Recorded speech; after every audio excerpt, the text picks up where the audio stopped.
तो hello dear साथियों, आप सबका बहुत बहुत स्वागत है आपके अपने चैनल गणेश आई वर्ल्ड पर। तो साथियों यार, आज की वीडियो के अंदर 12th फिजिक्स में हम यार जो हमारा चैप्टर नंबर फर्स्ट चल रहा था, इसका अंतिम क्वेश्चन पढ़ने वाले हैं, जो है एक समान आवेशित अनंत समतल चालक के कारण विद्युत क्षेत्र की तीव्रता। जी हाँ, एक समान आवेशित अनंत समतल चालक बनाना है।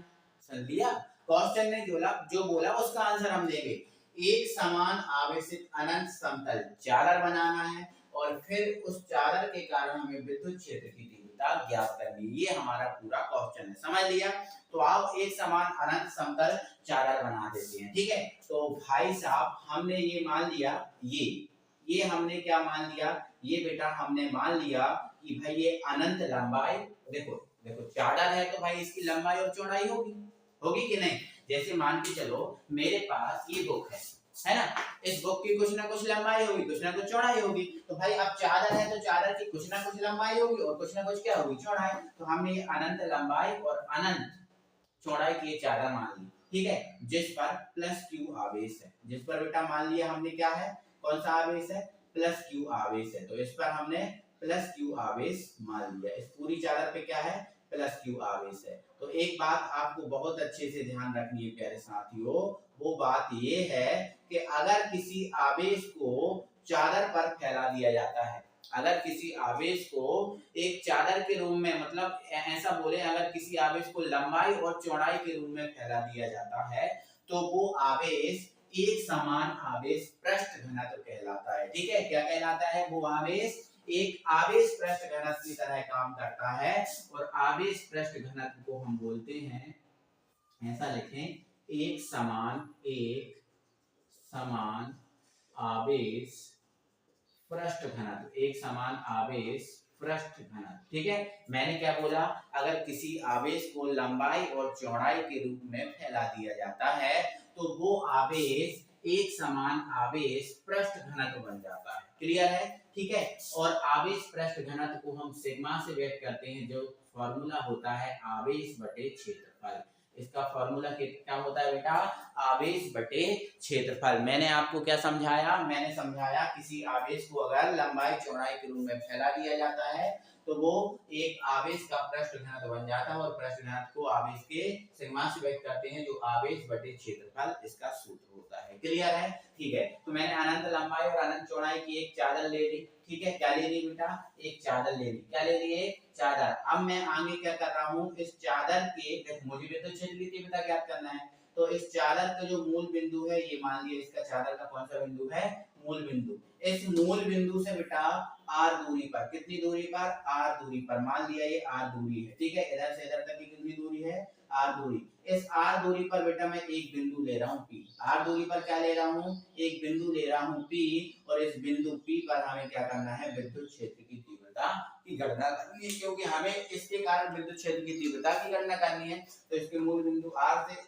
एक दूरी पर एक बिंदु पी ले लिया, जिस पर हमें विद्युत क्षेत्र की तीव्रता की गणना करनी है। अगर हमें विद्युत क्षेत्र की तीव्रता की इस पर गणना करनी है तो बेटा हमें क्या करना पड़ेगा, ऐसे ही नहीं करना पड़ेगा, है ना, कुछ ना कुछ काम करना पड़ेगा। ठीक है, तो हमें क्या करना होगा, एक गॉसीय पृष्ठ बनाना पड़ेगा। ठीक है, क्या बनाना पड़ेगा, गॉसीय पृष्ठ बनाना पड़ेगा। ठीक है, तो जितना दूरी मैंने आर इधर ली है उतनी ही दूरी मैं क्या करूंगा, आर इधर ले लूंगा। ठीक है, ये इसको बिंदु दे दूंगा मैं पी डैश। क्या दे दूंगा, पी डैश। तो ये जो P और P बना है इसको हम क्या मानेंगे, अक्ष मानेंगे। क्या मानेंगे, अक्ष। और इसको अक्ष मानकर एक बेलन की कल्पना हम कर लेंगे। ठीक है, इसको अक्ष मानकर बेटा हम एक बेलन की कल्पना कर लेंगे। ठीक है, तो इसको हमने अक्ष माना और एक बेलन की कल्पना हमने यहाँ पर कर ली। ठीक है, तो ये एक बेलन बनकर हो गया है तैयार। आप देख पा रहे होगे, ये एक बेलन बन के हो गया बेटा तैयार। ये इसका केंद्र है। ठीक है, ये इसका केंद्र है, एक बेलन बन के तैयार हो गया।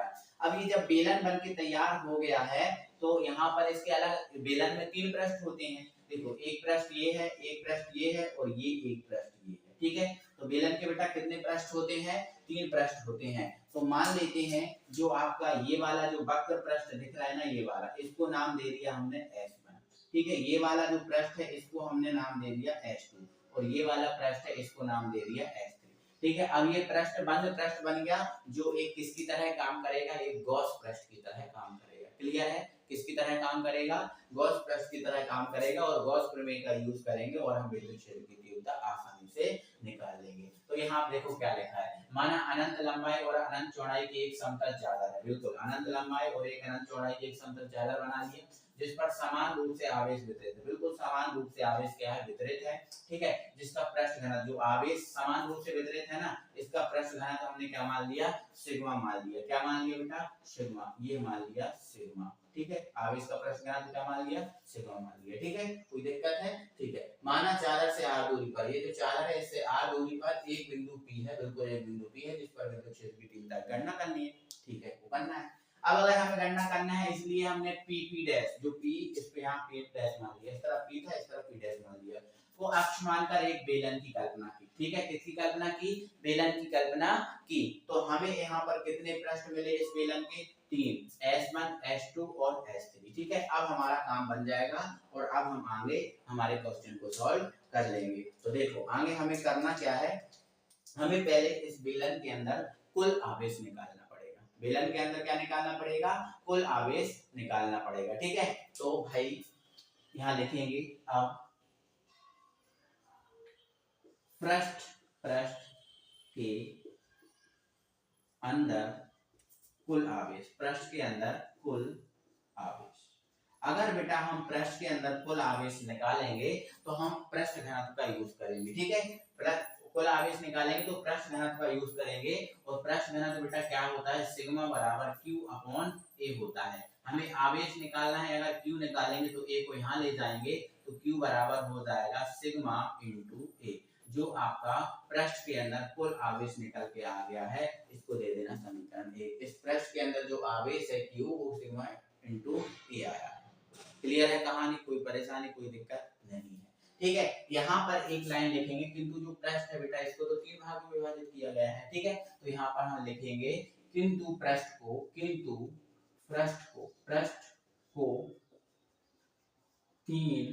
भागों में विभाजित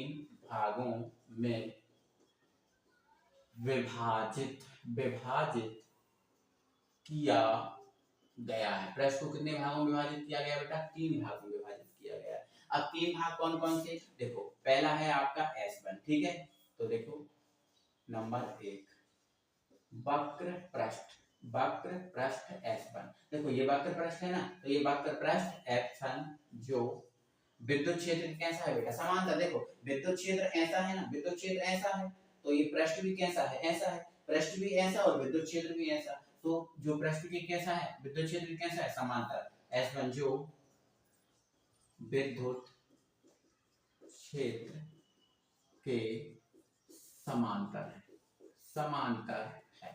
ठीक है, समांतर है।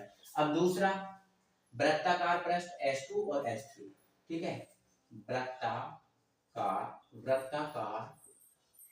पृष्ठ S2 जो विद्युत क्षेत्र के लंबवत है, कैसा है बेटा, लंबवत है।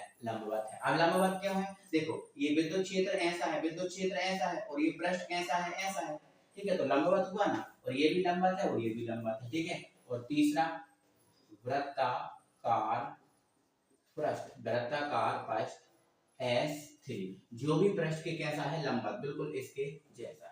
अब देखो ये विद्युत क्षेत्र के समांतर है, तो अगर कोई पृष्ठ विद्युत क्षेत्र के समांतर है तो हमें विद्युत फ्लक्स मिलता नहीं क्योंकि समांतर में 0 हो जाता है विद्युत फ्लक्स, लेकिन लंबवत अगर होता है तो हमें विद्युत फ्लक्स मिलता है। तो S2 और S3 है, इससे संबंधित हमें विद्युत फ्लक्स मिलने वाला है, तो क्या मिलने वाला है वो हम देखेंगे, ठीक है। तो अब हम यहाँ लिख देंगे, तो यहाँ लिख देंगे अब पृष्ठ S2 व S3 से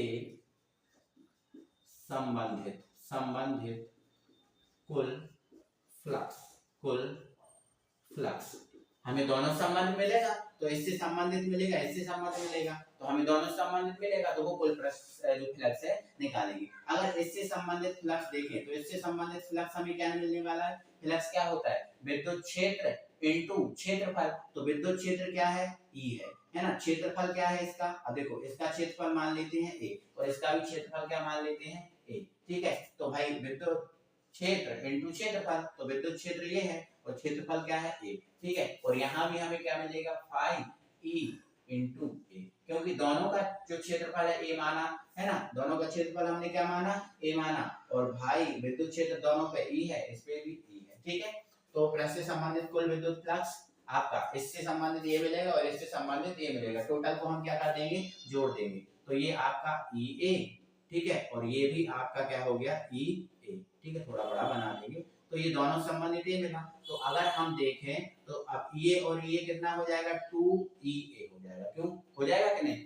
अब ये कहां से आया पता ही चल रहा है, विद्युत क्षेत्र इनटू क्षेत्रफल फ्लक्स का सूत्र होता है, तो अब दोनों के सेम मिल रहा है तो दोनों को हम जोड़ेंगे, क्योंकि इससे संबंधित और इससे संबंधित मिल रहा है तो दोनों को हम जोड़ देंगे, तो 2EA आ गया, 2EA आ गया फाई का वैल्यू, ठीक है। किंतु गॉस प्रमेय लगा देंगे, किंतु गॉस प्रमेय से, गॉस प्रमेय से। अब भाई गॉस प्रमेय अगर लगाएंगे, क्या लगाएंगे बेटा, गॉस प्रमेय लगाएंगे, तो बेटा गॉस प्रमेय क्या होती है, बोलो गॉस प्रमेय क्या होती है, गॉस प्रमेय होती है phi is equal to Q upon epsilon zero, यही होती है ना। तो ये जो फाई है यहाँ इसको दे देना समीकरण नंबर 2, फाई की वैल्यू यहाँ रख देंगे, ठीक है, तो यहाँ लिख देंगे समीकरण 2 से, समीकरण 2 से, ठीक है, इसको हम यहाँ सॉल्व करेंगे। समीकरण 2 से फाई की जगह q upon q upon epsilon zero रख देंगे, तो ये रख दिया हमने q अपॉन एप्सिलॉन जीरो, और ये हमारा रहा 2e और ये रहा a। कोई परेशानी नहीं, कोई परेशानी नहीं। जो q है, q का मान कितना है बेटा, sigma upon F sigma into a, q का मान क्या है, सिग्मा इनटू a है, तो जो q है इस q की जगह मान रख देंगे, तो है ना, तो ये रख दिया हमने सिग्मा इनटू a अपॉन क्या है एप्सिलॉन जीरो, और बराबर क्या चल रहा है 2e डॉट a से a कैंसिल हो जाएगा, a से a कैंसिल हो गया, ठीक है। अब क्या बचा यहाँ, सिग्मा और अपॉन एप्सिलॉन जीरो, और यहाँ क्या बचा 2 और यहाँ बचा e। बोलो कि नहीं, बोलो, हो गया ना, ठीक है। e का मान निकालेंगे 2 बटा में चला जाएगा, e का मान निकालेंगे 2 बटे में जाएगा, तो ये सिग्मा, और 2 बटे में जाएगा तो 2 एप्सिलॉन जीरो, 2 एप्सिलॉन जीरो, और मात्रा क्या हो गया, न्यूटन अपॉन कूलम। तो अनंत समतल चालक के कारण जो विद्युत क्षेत्र की तीव्रता आती है वो आपकी क्या आ जाती है कि E is equal to sigma upon 2 upon epsilon, sorry sigma upon 2 epsilon, sigma upon 2 epsilon, जो आई होप आपको बहुत अच्छे तरीके से समझ में भी आई होगी, दिक्कत भी नहीं होगी, परेशानी नहीं होगी, वो फुल समझा दिया। और ये चैप्टर नंबर हमारा फर्स्ट है वो होता है समाप्त। अब जो अगला डे है उससे हम सेकंड चैप्टर करेंगे। तो मेरे प्यारे साथियों, ज्यादा से ज्यादा वीडियो को शेयर किया करो, अपना जो भाई है यार उसको सपोर्ट करो यार, अगर आपका सपोर्ट रहेगा ना तो भाई और ज्यादा मेहनत ही आपके साथ हम करने वाले हैं, ठीक है। तो ज्यादा से ज्यादा वीडियो को शेयर करो, सब्सक्राइब नहीं किया सब्सक्राइब कर लो, वीडियो को लाइक कर दो। मिलते हैं अगले वीडियो में, थैंक यू वेरी मच।